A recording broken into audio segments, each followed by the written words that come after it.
आम आदमी पार्टी को छोड़ने का रीजन था, मेरा आम आदमी पार्टी को हम लोग 2 साल बहुत मेहनत करके खड़ा किए थे, और जिस मुकाम के लिए, जिस सोच के विचार के हम लोग आम आदमी को यहाँ डेवलप कर रहे थे, हमारा केंद्रीय टीम से बार बार बात होती थी। बीच में हमारे केजरीवाल साहब भी आए थे, उनसे भी बात हुई तो बोले कि देखते हैं झारखंड के प्रति देखते हैं। उनका जो रुझान था वो देखते हैं वाला स्टेप था। तो हमने दिल्ली इसके पहले उनसे संपर्क किया तो बोले लोकसभा की कोई चर्चा नहीं है, लोकसभा हम लोग नहीं लड़ेंगे। हमने आगे 24 का विधानसभा, तो बोले 24 का विधानसभा भी चांस कम है, आगे 29 में सोचेंगे। तो हम झारखंड के विकास के लिए पार्टी कर रहे हैं, हम झारखंड के लोगों को उनके हक दिलाने के लिए कर रहे हैं, झारखंड के लोगों को रोजगार देने के लिए कर रहे हैं, यहाँ के गति देने का काम कर रहे हैं। तो हमको समझ में आया कि टाइम पास करने से कोई फायदा नहीं है, तो हम प्लेटफार्म देखे कि अभी आज के डेट में सबसे जुझारू और झारखंड के लिए कोई प्रगतिशील व्यक्ति दिखा, तो हमको सुदेश जी से अच्छा कोई प्लेटफार्म नहीं दिखा।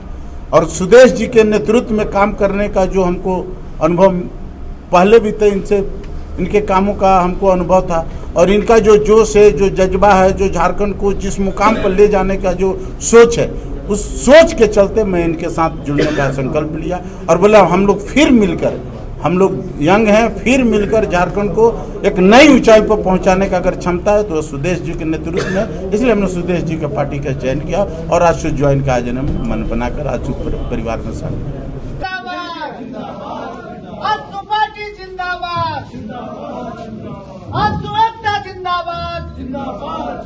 सुदेश बाबू जिंदाबाद। माला प्रकाश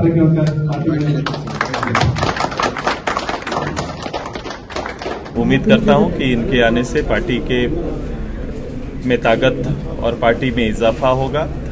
इनकी गतिविधि से पार्टी के और यहाँ के लोगों को में समन्वय बनाने में, इस राज्य की तरक्की के पथ में राजनीतिक एक लीडरशिप और एक गैप को पूरा करने में सहयोगी के रूप में काम करेंगे। हम सबकी मंशा बड़ा स्पष्ट है कि राज्य को आने वाले समय में लोगों का एक नया जनादेश, नया जनमत लेके राज्य को इसके वाजिब जगह पर स्थापित करना, ये जिसकी तैयारी हम सब लगातार वर्षों से कर रहे हैं, और उसी में एक नई ताकत के रूप में ये आज संगठन में आए हैं। मैं इनका पार्टी के अंदर में स्वागत करता हूं, इनकी पूरी टीम का अभिनंदन करते हैं।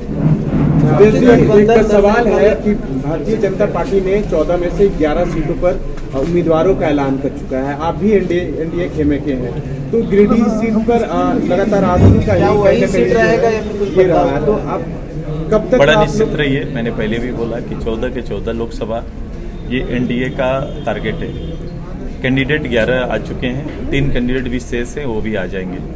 और हम पहले से एडवांस हमारी तैयारी, चुनाव तिथि से पहले की तैयारी हमारी प्रारंभ हो जाएगी। हम लोग ने लोकसभा स्तर पर, अगर पार्टी की हमारी बात करेंगे तो लोकसभा स्तर पर हमारी तैयारी चल रही है। गिरिडीह में हम लोग हजारीबाग, रांची या सभी लोकसभा पर, पूरे राज्य के लोकसभाओं पर हम लोग का काम पार्टी का अपना चल रहा है तैयारी को लेकर, ताकि एनडीए की जीत हम लोग सुनिश्चित कर सकें। जहां तक हमारे पार्टी के चुनाव लड़ने का है, वो उसकी चुनाव जहां हम लड़ेंगे, जहां से मेरे कैंडिडेट होंगे, लगभग ये तय है, आप जानते हैं। लेकिन इसका भी विधिवत घोषणा हमारा 1-2 दिन के अंदर हमारा कैंडिडेट का भी और चुनाव क्षेत्र का भी घोषणा हो जाएगा। यानी एक ही सीट मिला है सुदेश जी, चेहरा वही रहेंगे, चेहरा वही रहेंगे, सीट है कि दुखी है? नहीं, हाँ दुखी है जी, चेहरा मैं कोशिश करूंगा, मैं बात करूंगा कि मेरे पत्रकार भाई दुखी हैं। 3 सीट बाकी, अब तक लेट हो रहा है, गठबंधन में सब कुछ सही तो है ना? सब चीज सही है, सही दिशा में जा रहा है, सब चीज सही है, और सब पूर्व में किए गए जो हमारे बातचीत का हिस्सा है।